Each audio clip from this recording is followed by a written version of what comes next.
अच्छा, बिस्मिल्लाहिर्रहमानिर्रहीम।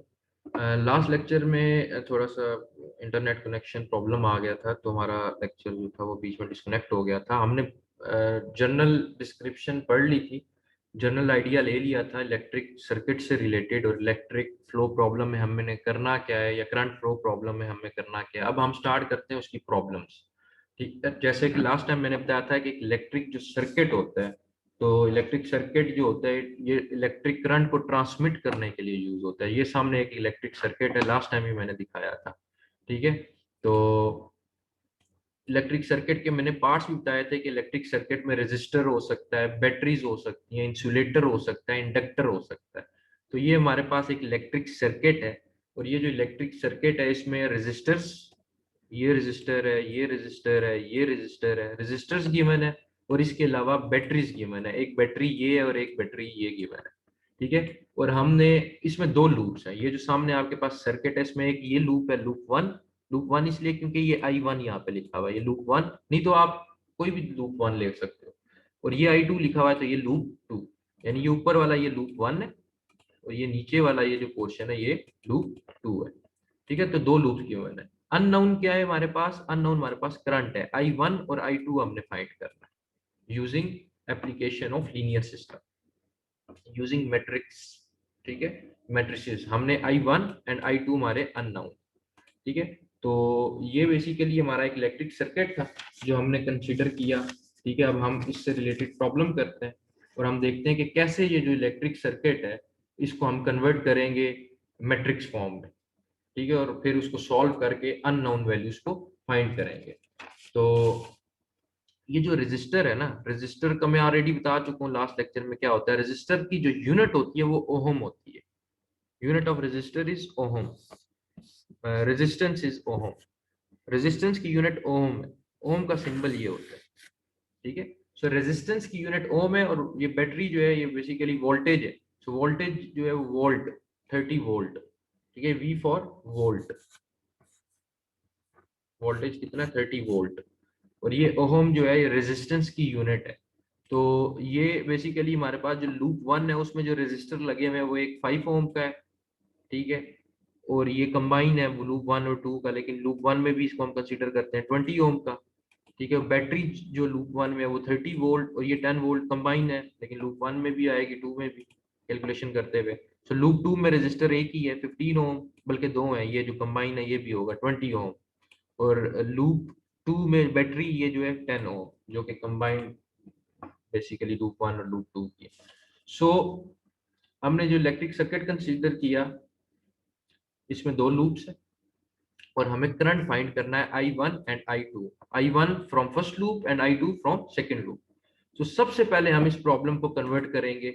अच्छा, पिछले क्वेश्चंस में हम ये होता रहा है कि हम अपनी प्रॉब्लम को कन्वर्ट करते थे लीनियर सिस्टम में, मतलब सिस्टम ऑफ लीनियर इक्वेशंस में, और उससे हम मैट्रिक्स फॉर्म बनाते थे। एक और तरीका होता है कि आप बजाय इसके कि लीनियर इक्वेशन बनाओ और फिर मैट्रिक्स फॉर्म बनाओ, आप मैट्रिक्स फॉर्म पहले बना लो और फिर लीनियर इक्वेशन बनाओ। तो ये मेथड ज्यादा सिंपल है, जो कि दूसरा मेथड है कि पहले आप मैट्रिक्स फॉर्म बनाओ और उसके बाद लीनियर इक्वेशन की तरफ जाओ। ये मेथड सिंपलर है। ठीक है, तो और इजियर है, दैट्स वाई हम वो मेथड यूज करेंगे। हम क्या करेंगे, इससे सबसे पहले मैट्रिक्स फॉर्म बनाएंगे। मैट्रिक्स फॉर्म बना के हम इसको जो है ना सिस्टम ऑफ लीनियर इक्वेशन में कन्वर्ट करेंगे। System of L E mean linear equations. पहले हम क्या करते थे, पहले लीनियर इक्वेशंस बनाते थे और देन मैट्रिक्स फॉर्म बनाते थे। इसमें हम पहले मैट्रिक्स फॉर्म बनाएंगे और फिर लीनियर इक्वेशन में इसको कन्वर्ट करेंगे। सो जो ट्रैफिक फ्लो प्रॉब्लम की है उसमें हमने पहले लीनियर इक्वेशंस बनाई थी और फिर मैट्रिक्स फॉर्म बनाई थी, लेकिन इसमें हम पहले मैट्रिक्स फॉर्म बनाएंगे और फिर सिस्टम ऑफ लीनियर इक्वेशन इसकी बनाएंगे, क्योंकि ये मेथड सिंपलर और इजियर है। ठीक है, तो सबसे पहले हमें इसको मैट्रिक्स फॉर्म में बनाना है। मैट्रिक्स फॉर्म हमें पता है AX is equal to B, ये याद है हर बंदे को। ए क्या थी, कोफिशिएंट मैट्रिक्स थी। एक्स क्या थी, कॉलम मैट्रिक्स ऑफ वेरिएबल्स या कॉलम मैट्रिक्स ऑफ अननाउंस। और ये बी क्या थी, कॉलम मैट्रिक्स ऑफ कांस्टेंट्स। ठीक है, तो सबसे पहले देखो हमारे अननाउंस दो हैं, I1 I2। सो मेरी जो मैट्रिक्स होगी अननाउन की matrix, column matrix of unknown, वो क्या बनेगी, I1 I2। क्योंकि मेरे पास दो अननोन्स थे। तो एक्स मेरा क्या आ गया, I1 एंड I2। सो जो एक्स है वो I1 I2 हो गया। तो अब क्योंकि दो अननाउन्स हैं तो मेरी जो कोफिशिएंट मैट्रिक्स बनेगी वो कितने ऑर्डर की बनेगी, 2x2। ए क्या थी, कोफिशिएंट मैट्रिक्स। अननाउन्स 2 है तो कोफिशिएंट मैट्रिक्स भी 2x2 ऑर्डर की होनी चाहिए। ठीक है, अगर अननाउन्स 3 होते तो कोफिशिएंट मैट्रिक्स 3x3 की होती, एंड सो ऑन। अब जो कॉलम मैट्रिक्स है अननाउन्स की, ये वाली एक्स बी भी जो है वो इसी ऑर्डर की होगी। वो भी क्या होती है, बी क्या होती थी, कॉलम मैट्रिक्स ऑफ जो कांस्टेंट होते थे वो। सो एक्स मेरे पास आ गई, एक्स क्या आ गई, I1 I2, ये एक्स है। अब दूसरी जो है मैट्रिक्स जो मैंने बनानी है वो है coefficient matrix of coefficient matrix. अब इसकी जो कोफिशिएंट मैट्रिक्स है ये basically coefficient matrix of resistance होगी, क्योंकि फॉर्मूला क्या था, V is equal to IR। ठीक है, तो ये I बेसिकली मेरे पास क्या था, जो अननाउंस थे। R जो होगी मेरे पास ये कोफिशिएंट मैट्रिक्स होगी, ठीक है, ये रेजिस्टेंस की मैट्रिक्स, और वो बनेगी 2x2 की। सो 2x2 की जो मैट्रिक्स बनेगी उसको मैं इस तरह लिख सकता हूँ, ये जिस तरह ये लिखा हुआ है, R11 R12 R21 R22। ठीक है, जिस तरह R क्यों लिखा, क्योंकि ये मैट्रिक्स है रेजिस्टेंस की, जो रेजिस्टेंस गिवन है उसकी मैट्रिक्स बनेगी, इसलिए इसको R से रिप्रेजेंट किया। और 1 1 क्या है, R11 का क्या मतलब है कि जितनी भी रेजिस्टेंस लूप 1 में है वो R11 होगी। अगर दो रेजिस्टेंस है लूप 1 में, दोनों को ऐड करोगे तो वो R11। सो R11 का मतलब है सम ऑफ R1, यानी कि all resistance which is in loop 1। R22 का मतलब क्या है, sum of all the resistance in loop 2। ठीक है, R12 और R21 का क्या मतलब है, ये जो क्वेश्चन, R12 का मतलब ये है कि sum of resistance which is common in 1 and in loop 2। R12 का क्या मतलब है, जो रेजिस्टेंस कॉमन है लूप 1 और लूप 2 में। और 2 1 का भी तो यही मतलब है, 2 1 का भी तो यही मतलब है कि जो रेजिस्टेंस कॉमन है लूप 2 और लूप 1 में। The resistance which is common in loop 1 or loop 2, R12 the resistance which is common in loop 2 or loop and loop 1। तो ये दोनों एक ही बात नहीं होगी, कि जो दोनों मतलब ये कि लूप 1 और लूप 2 में जो कॉमन रेजिस्टेंस है वो R12 और R21 वो चीज है, तो ये दोनों की वैल्यू एक ही होगी। और दूसरा, अगर 3x3 की मैट्रिक्स होती सो उस केस में R13 जो होता है वो R31 के इक्वल होता है, R23 जो होता है वो R32 के इक्वल होता है। ठीक है, सिमिलरली जो R12 है वो R21 के इक्वल, क्योंकि इसका मतलब है विच is common in loop 1 and loop 3, और इसका मतलब है विच is common in loop 3 and loop 1, तो एक ही बात हो। तो अब R11 कैसे निकलेगा, सिंपल है, देखो R11 जो है क्या होगा, ये लूप 1 है, ये जिसको मैंने सर्कल किया ये ऊपर लूप 1 है, लूप 1 की तमाम रेजिस्टेंस का सम। लूप 1 में क्या उनकी रेजिस्टेंस है 5, और ये 5 ohm and 20 ohm. So 5 + 20 is equal to R11 25। यही दो कॉमन है ना, सम ऑफ ऑल, सॉरी, जो लूप 1 में रेजिस्टेंस है वो कौन कौन सी है, 5 और 20। सो 5 + 20 25 जो है वो R11 होगा। ठीक है, सो ये R11 5 + 20 जो कि बन गया 25। अब चलते हैं R22 की तरफ। R22 क्या होगा, ये जो लूप 2 में रेजिस्टेंस कॉमन हो, लूप 2 की जो तमाम रेजिस्टेंस होगी, ये लूप 2 था, लूप 2 में कौन कौन सी रेजिस्टेंस आ रही है, ये 15 एंड ये 20। सो 15 + 20 20 35 35 क्या होगा, R22। ठीक है, 35 ओम R22 है। ठीक है, तो ये R22 कितनी आ गई, 35 ओम।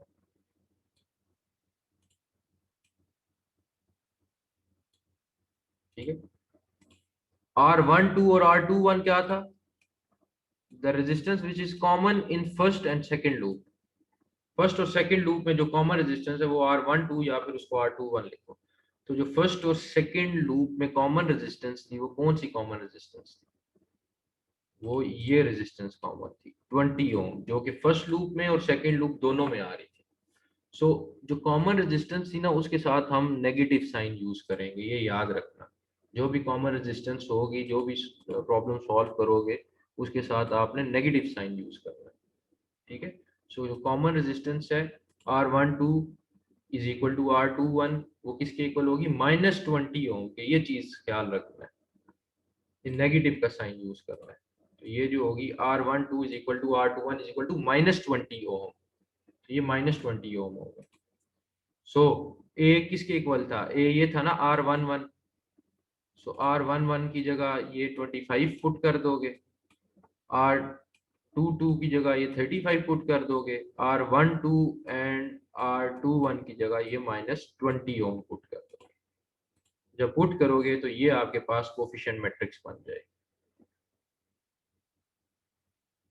ये वैल्यूज पुट करने के बाद ये आपके पास मैट्रिक्स बन गई। तो याद रखना R11 is the sum of all resistance in first loop, R22 is the sum of all resistance in second loop, और R12 और R21 क्या है, resistance which is common in both loop 1 and loop 2, and we will take that resistance with negative sign, remember that 3 cross 3 में R13 is equal to R31, वो भी negative sign के साथ आए।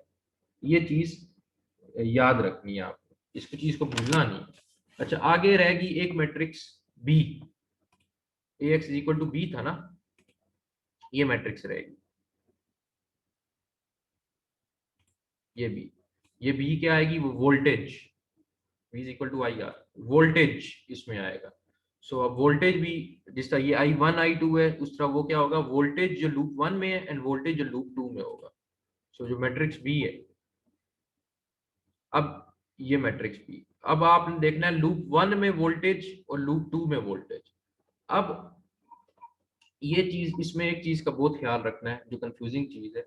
अब सबसे पहले तो ये देखो ना, there are two batteries which are attached, ठीक है। जो फर्स्ट लूप में अटैच्ड है वो दो बैटरीज है, ये फर्स्ट लूप था ना। सो टू बैटरीज आर अटैच, ठीक है। सो जो सम ऑफ वोल्टेज होगा फर्स्ट लूप का, सम ऑफ वोल्टेज वो किसके इक्वल होगा, इंडिविजुअल वोल्टेज के सम के। अब इंडिविजुअल वोल्टेज क्या है, एक ये 30 वोल्ट और एक ये 10 वोल्ट, इनके सम के इक्वल होगा। लेकिन इसमें आपने साइन का बहुत ख्याल रखना है कि साइन पॉजिटिव यूज करना है या नेगेटिव यूज करना है। एक चीज याद रखना कि अगर पॉजिटिव टर्मिनल से नेगेटिव टर्मिनल की तरफ करंट की डायरेक्शन होगी तो आपने साइन उसके साथ पॉजिटिव यूज करना है। अगर नेगेटिव टर्मिनल से पॉजिटिव टर्मिनल की तरफ करंट की डायरेक्शन होगी तो आपने साइन नेगेटिव यूज करना है। यानी अगर करंट की डायरेक्शन, आई की डायरेक्शन जो है वो नेगेटिव टर्मिनल से पॉजिटिव टर्मिनल की तरफ है, तो साइन वोल्टेज के साथ जो साइन आएगा वो नेगेटिव आएगा, ठीक है। ये आई की बात कर रहा हूं। अगर आई की डायरेक्शन, अगर आई की डायरेक्शन पॉजिटिव टर्मिनल से नेगेटिव टर्मिनल की तरफ है, सो जो वोल्टेज के साथ साइन आएगा वो पॉजिटिव आएगा। ये चीज इंपॉर्टेंट है, ये वाली, इस चीज का आपने ख्याल रखना है, भूलना नहीं है। तो अब देखो,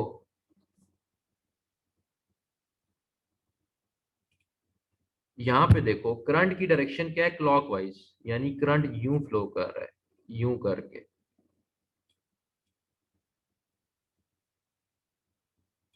ठीक है। तो फॉर दिस वोल्टेज 10 वोल्ट, ठीक है, 10 वोल्ट के लिए करंट की डायरेक्शन क्या है, पॉजिटिव से नेगेटिव टर्मिनल की तरफ यूं करके आ रही है। तो यानी ये 10 के साथ प्लस का साइन यूज करूंगा, ठीक है। तो 10 के साथ कौन सा साइन आएगा, प्लस का साइन आएगा। और इस वोल्टेज के लिए देखो, इस वोल्टेज के लिए क्योंकि करंट की डायरेक्शन यूं ही थी, यूं करके क्लॉकवाइज, तो यहाँ पे भी करंट कहाँ से फ्लो कर रहा है, पॉजिटिव टर्मिनल से नेगेटिव टर्मिनल की तरफ यूं करके आ रहा है। इधर पॉजिटिव से जा रहा है और नेगेटिव टर्मिनल की तरफ आ रहा है। तो यहाँ पे भी वोल्टेज के साथ कौन सा साइन यूज होगा, प्लस का साइन यूज होगा।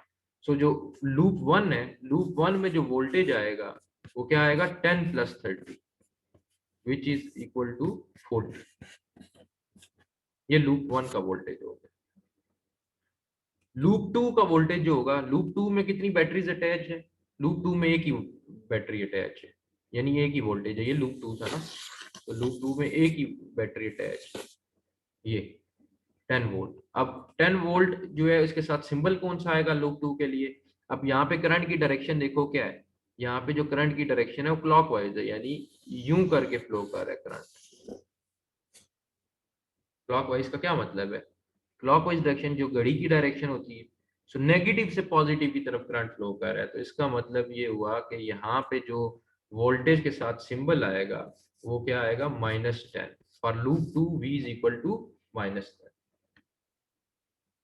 से लूप 2 के लिए बात कर रहा हूँ, लूप 2 में जो वोल्टेज है, क्योंकि एक ही बैटरी थी, तो वोल्टेज -10 आएगा। क्यों? क्योंकि करंट की डायरेक्शन जो है वो नेगेटिव टर्मिनल से पॉजिटिव टर्मिनल की तरफ। ठीक है,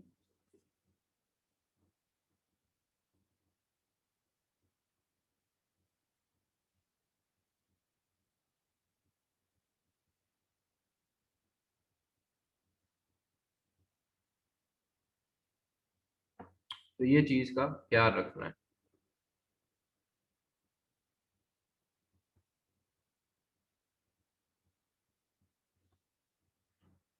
आगे चलते हैं।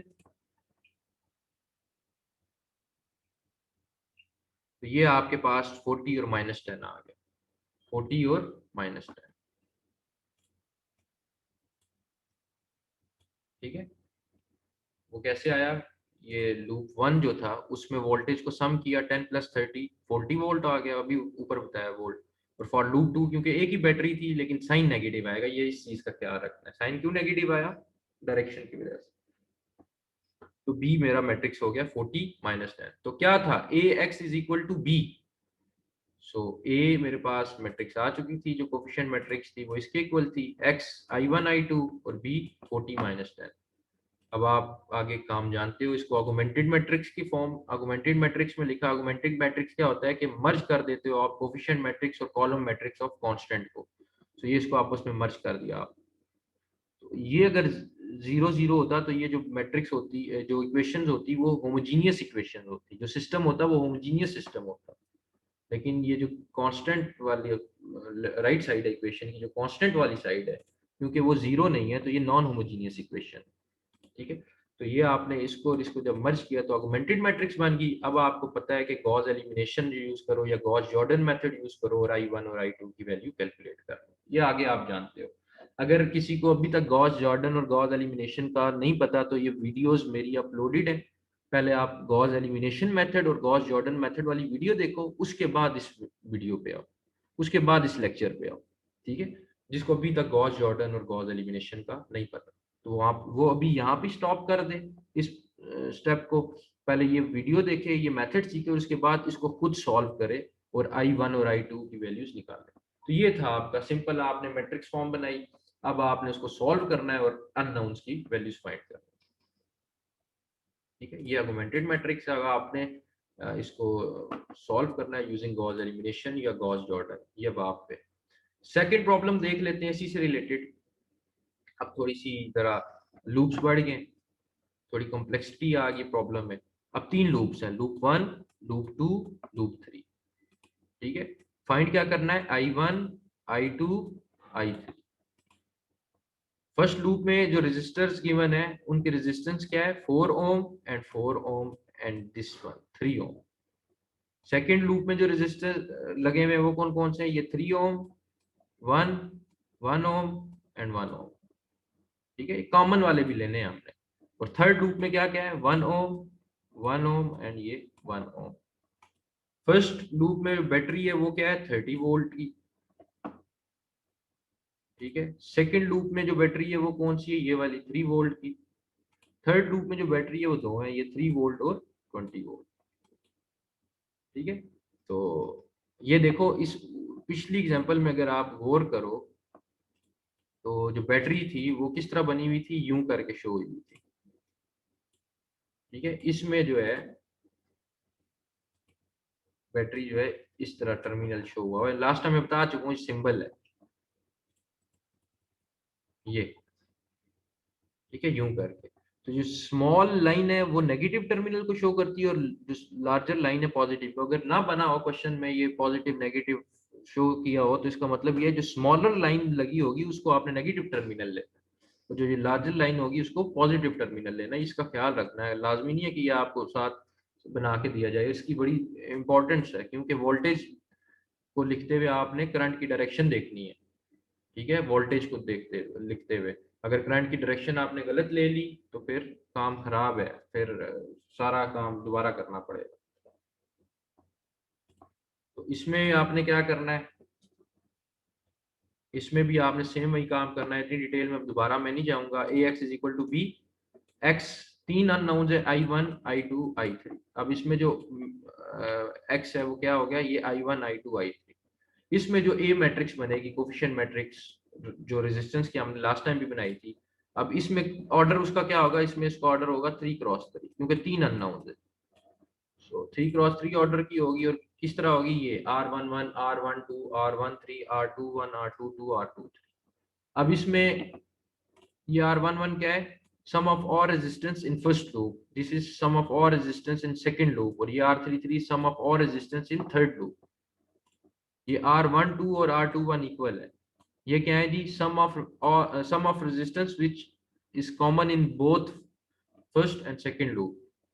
सिमिलरली R13 और R31 भी सेम है, यानी जो रेजिस्टेंस थर्ड और फर्स्ट लूप में कॉमन है या फर्स्ट और थर्ड लूप में कॉमन है, और ये दोनों भी सेम है। इसका क्या मतलब है, जो रेजिस्टेंस सेकंड और थर्ड लूप में कॉमन है। मैंने एक बात कहा था, याद रखनी है, ये जो कॉमन वाले केसेस हैं इसमें जो रेजिस्टेंस की वैल्यू है उसके साथ नेगेटिव साइन आएगा। ठीक है, सो R13 R31 की जो वैल्यू होगी विद नेगेटिव साइन लिखोगे, इसी तरह R12 और R21 की भी नेगेटिव साइन के साथ, R32 और R23 की भी with negative sign. So R11 यहाँ से देख लो जल्दी जल्दी, R11 क्या होगा, R11 4 + 4 + 3 11 ओम के इक्वल होगा। R22 किसके इक्वल होगा, R22 यानी सेकंड लूप 1 + 3 + 1 + 1, सो ये इक्वल होगा 3 4 5 6 ओम के इक्वल होगा। R33 किसके इक्वल होगा, 1 + 1 + 1, ये भी 3 ओम के, ये 3 ओम के इक्वल होगा। अच्छा, R12 या R21 किसके इक्वल होगा, जो कि फर्स्ट और सेकंड लूप में कॉमन है, ये कॉमन है 3, so -3 ohm. R12 is equal to R21 is equal to -3 ohm. Similarly जो ये R23 या R32 किसके इक्वल होगा, इसके इक्वल होगा 1, यानी विद नेगेटिव साइन -1 ओम के, यानी जो कॉमन है सेकंड और थर्ड लूप में। अच्छा, फर्स्ट और थर्ड लूप में क्या कॉमन है, कुछ भी कॉमन नहीं है। फर्स्ट देखो लूप किधर है, थर्ड किधर है, सो जो R13 होगा यानी फर्स्ट और थर्ड लूप का कॉमन, या फिर R31 वो किसके इक्वल होगा, 0 के इक्वल होगा, क्योंकि कोई कॉमन नहीं है। फर्स्ट लूप यहाँ पे और थर्ड लूप यहाँ पे, इन दोनों में कोई चीज कॉमन नहीं। ठीक है, तो ये चीज आई थिंक आपको समझ आ गई होगी। ये 11 ओम, वही जो चीजें अभी बताई हैं, R11 R22 6 ओम, R33 3 ओम, R12 जो है -3 ओम लिखा है, ये देखो 0 ओम, क्योंकि दोनों में कोई चीज कॉमन नहीं थी। और R23 और 32 -1 ओम, ये देखो इनके साथ नेगेटिव साइन है, जो कॉमन वाले केसेस हैं इनके साथ नेगेटिव साइन यूज करो। ठीक है, सो ए मैट्रिक्स जो थी R11 वैल्यूज पुट कर दी उनकी जगह, R11 की जगह उसकी वैल्यू, R12 की जगह उसकी वैल्यू, R13 की जगह, एंड सो ऑन। और ये क्योंकि ये दोनों वैल्यू सेम थी ना आपस में, यानी R13 और R31 सेम था। सिमिलरली ये R12 और R21 सेम था, यानी ये -3 -3। सिमिलरली ये दोनों भी सेम थे, ये और ये। ठीक, सो 11 -3 0, ये माइनस है, -3 6 -1 0 -1 और 3। एक मैट्रिक्स रहेगी मैट्रिक्स बी। सो मैट्रिक्स बी क्या थी, वो जो वोल्टेज था। सो फॉर लूप 1 वोल्टेज क्या था, देख लेते हैं। लूप 1 का वोल्टेज क्या है, 30, एक ही है, एक ही बैटरी है लूप 1। करंट की डायरेक्शन क्या की मैंने, क्लॉकवाइज, यानी यूं करके घड़ी वाली डायरेक्शन में जा रहा है, यानी कि करंट जो जा रहा है वो किस टर्मिनल से जा रहा है, नेगेटिव से पॉजिटिव टर्मिनल की तरफ। इसका मतलब ये करंट नेगेटिव से पॉजिटिव टर्मिनल की तरफ जा रहा है तो वोल्टेज के साथ नेगेटिव साइन यूज होगा, बता चुका हूँ। सो लूप 1 में जो वोल्टेज आएगा वो -30 आएगा। सो लूप 2 के लिए जो वोल्टेज आएगा, डायरेक्शन क्या है, क्लॉकवाइज, क्लॉकवाइज ही है, यानी ये भी नेगेटिव में ही आएगा। ये वोल्टेज आएगा -3 वोल्ट आएगा, ठीक है। सो ये देखो, ये -30 फॉर लूप 1 जो वोल्टेज है -30, फॉर लूप 2 जो वोल्टेज है, फॉर लूप 1 -30, फॉर लूप 2 -3, ठीक है। और जो लूप 2 का, लूप 3 का देख लेते हैं, ठीक है। ये -3 समझ आ गई है ना, ये -3 क्यों है, क्योंकि क्लॉकवाइज डायरेक्शन है, यानी ये क्लॉकवाइज डायरेक्शन होती है ना, घड़ी वाली डायरेक्शन यूं करके। सो नेगेटिव से पॉजिटिव की तरफ करंट फ्लो कर रहा है। सो नेगेटिव से पॉजिटिव टर्मिनल की तरफ अगर करंट फ्लो करेगा तो वो क्या होगा, नेगेटिव साइन यूज करेंगे वोल्टेज के साथ। अब ये है जी थर्ड लूप में दो बैटरीज हैं, ये और ये दोनों का चेक कर लेते हैं। अब इसके लिए जो करंट का की डायरेक्शन है, करंट की डायरेक्शन क्लॉकवाइज ही है। सो यहाँ पे क्लॉकवाइज यूं बनेगा, पॉजिटिव से नेगेटिव। सो 20 के साथ क्या साइन यूज होगा, +20। और यहाँ पे क्लॉकवाइज डायरेक्शन भी पॉजिटिव से नेगेटिव बन रही है, ये इसके लिए भी क्लॉकवाइज पॉजिटिव से बन रही है ना, यूं पॉजिटिव से नेगेटिव। सो 3 के साथ भी प्लस साइन यूज होगा। सो 20 + 3 इनको ऐड करोगे आपस में तो ये हो जाएगी voltage in third loop. So 23 voltage आएगी थर्ड लूप, ठीक है। सो ये फॉर लूप 1 जो वोल्टेज थी, ये फॉर लूप 2, ये फॉर लूप 3, 23 दोनों को ऐड कर लिया। सो ऊपर पुट किया इधर, सो बी आ जाएगा -30 फॉर लूप 1, ये लूप 1 के लिए, ये लूप 2 के लिए, और ये लूप 3 के लिए। so ax = b फॉर्म में लिखा, a की जगह उसकी वैल्यू पुट कर दी, x की जगह उसकी और b की जगह उसकी। ऑगमेंटेड मैट्रिक्स की फॉर्म में लिख लिया, इन दो मैट्रिक्स को आपस में मर्ज कर दिया, ऑगमेंटेड मैट्रिक्स की फॉर्म में आ गया। जब ऑगमेंटेड मैट्रिक्स की फॉर्म में लिखा, अब आप आगे समझदार हो, Gauss elimination, Gauss Jordan method use करो और I1, I2 and I3 calculate कर लो, ठीक है। तो ये इंपॉर्टेंट है। तो जिसने, दोबारा बता रहा हूँ, गॉस एलिमिनेशन और गॉस जॉर्डन मेथड की वीडियो अभी तक नहीं देखी वो दोबारा देखे।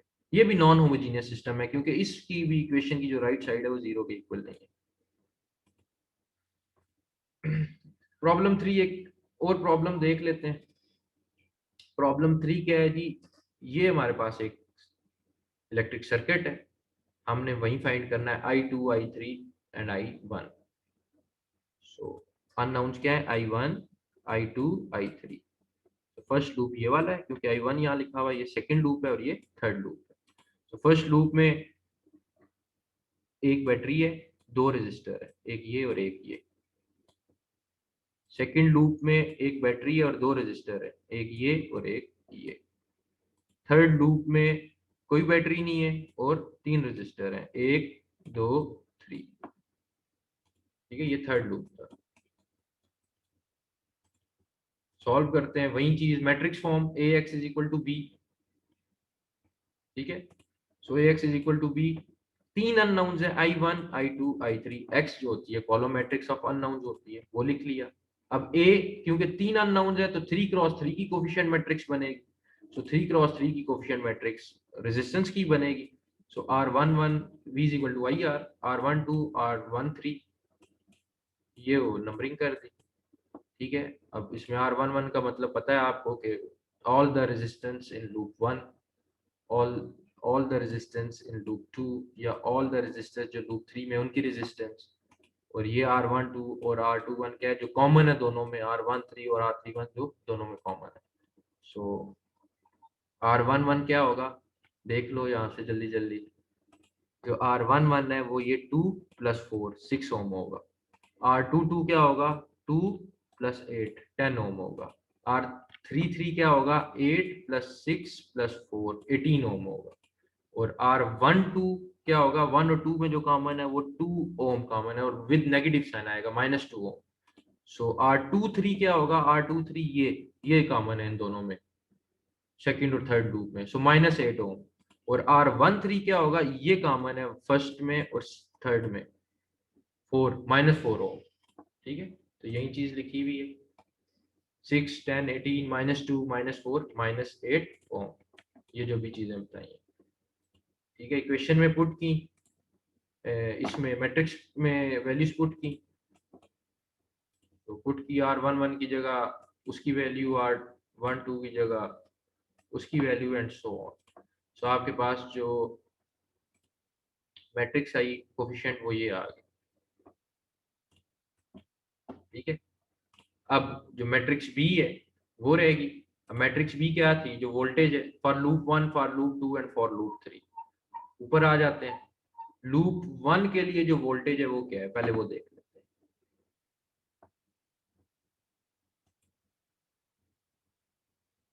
ये लूप 1 में ये बैटरी है, क्या डायरेक्शन है करंट की, क्लॉकवाइज।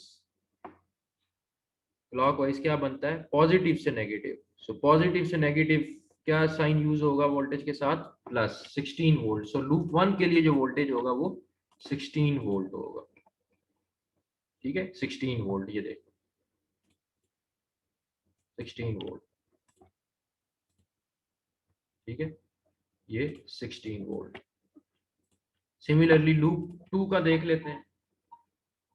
अब ये लूप 2 है, लूप 2 में करंट की डायरेक्शन क्या है, क्लॉकवाइज। क्लॉकवाइज क्या बनता है, ये यूं करके जा रहा है, ये घड़ी वाली डायरेक्शन में यूं। तो क्लॉकवाइज मतलब जो है इसकी जो डायरेक्शन है वो है नेगेटिव से positive,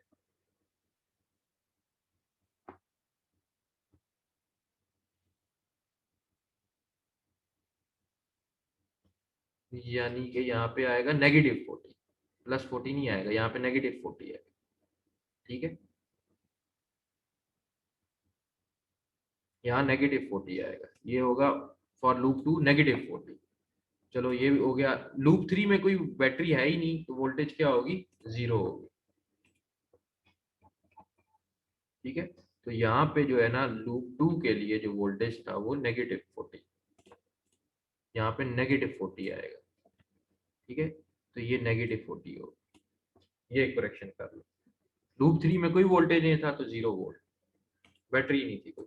so A X is equal to B की फॉर्म ये बन गई, A X is equal to B.